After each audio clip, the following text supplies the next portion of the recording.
Are you looking for the best electric scooters? In this video we will look at some of the best electric scooters on the market. Before we get started with our video, we have included links in the description, so make sure you check those out to see which one is in your budget range. Starting at number 1. Unagi Model One. The Unagi Model One, $990, not just slinks through crowds but also does so with power and style. The E250, $840, has a motor, while the E500, $990, has two motors. These are both usable in blue, red, white, and black, but for an additional $300, the company offers high prices and custom colors and patterns for the E500. The whole front navigation pipe trickles elegantly from the bottom to the handlebars from the ring to a triangle form. I also like the hinge system for the steering tube, which is one of the smartest scooter designs I've seen. Two thumb paddles are concerned with controlling the Unagi. The one on the right handlebar accelerates, while the one on the left brakes. Each paddle has a small button. The one on the right allows you to switch between the bike's 3 riding modes, which limit its top speed.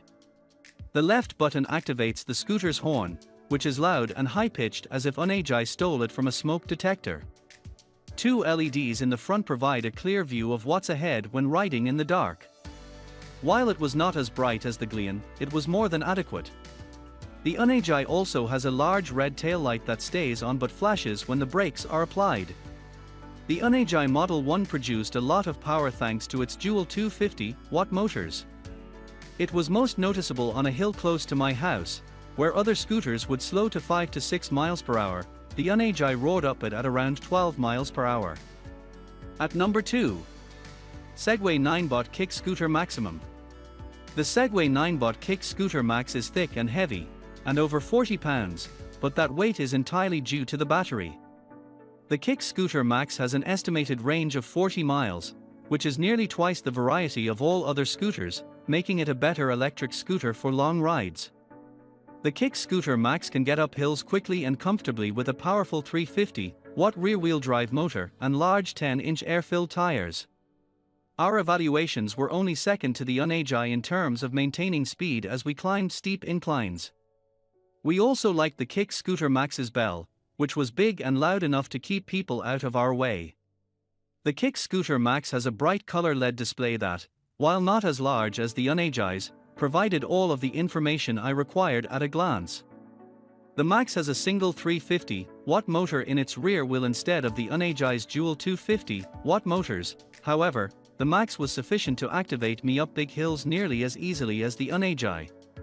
I believe Segways claim that the Max can manage 20-degree inclines. The Kickscooter Max maintained a speed of around 9 to 10 miles per hour on one uphill that caused other, less potent scooters to slow down to 5 to 6 miles per hour or less. The Unagi, which has two 250-watt motors, performed slightly better, racking up approximately 14 miles per hour. At number 3. Swagtron Swagger 5 Elite. The front tube snaps back and doors into the hood scoop, making the Swagger 5 easier to transport. This scooter, however, is not as small as the Gleon Dolly and is not as easy to transport. A dark-skinned LED display in the center of the handlebars provides a rough estimate of the scooter's battery capacity. You'll also find Bluetooth and Swagger 5 light icons here. Like the Gleon Dollies, this display was difficult to see in bright sunlight. The Swagger 5 smartphone app, Android and iOS, displays your speed, trip distance, and other information. The Swagtron Swagger 5 Elite is just another inexpensive scooter, but it is a little faster, with a top speed of 18 miles per hour. It has a foldable chassis, a 250-watt motor, and an aerosol front tire for the perfect ride. The Swagger 5 weighs about 27.5 pounds and can carry up to 320 pounds. It also includes a vibration season and a phone mount, which you can use with the Swagtron Companion app to supervise the Swagger's max speed and help to boost. The Swagger 5 was a lot of fun to ride. It has 3 speed settings. I kept the Swagger 5 in the upper phase on flat roads, which buttoned me along at around 17 miles per hour. The whole scooter turned much more flawlessly than the Gleon Dolly through both suburban and city streets. The Swagger 5, on the other hand, has a lower capacity and is less potent than the Glion. Acceleration was more progressive, and the Swagger 5 struggled to climb hills. At number 4. GoTrax XR Ultra. The GoTrax XR Ultra won't win any drag races, but it does get you where visitors need to go for a reasonable price. Even without additional suspension, its 8.5-inch air-filled tires provided a comfortable ride, and its 300-watt engine was influential in getting me moving.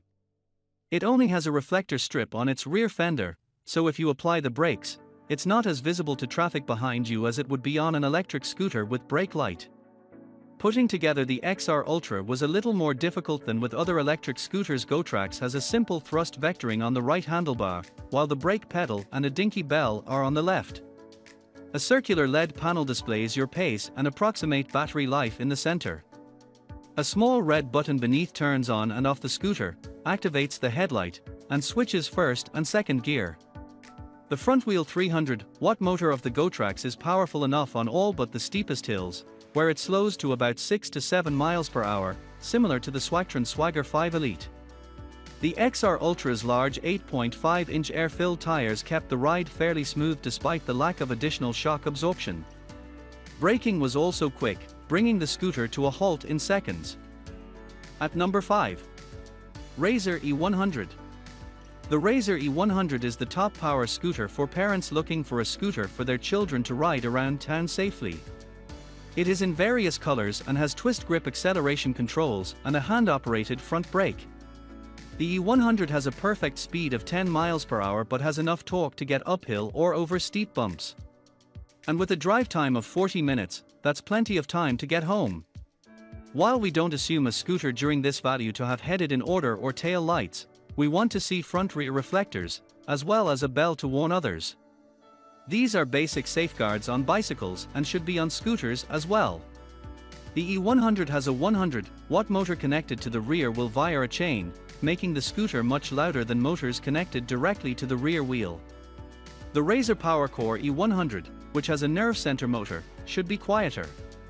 Razor estimates that the E100's dual 12-volt batteries will last up to 40 minutes of continuous riding. In practice, Chase was able to get between 60 and 80 minutes, depending on how fast the Razor E100 comes in a variety of styles and colors, so you'll be sure to locate one that matches your child's personality. Just make sure they have a helmet.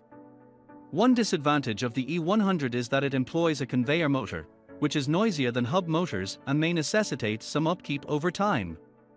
Also, the E100 lacks any bell or reflectors, so you'll need to buy some at a bike company to help make your kid more visible on the road.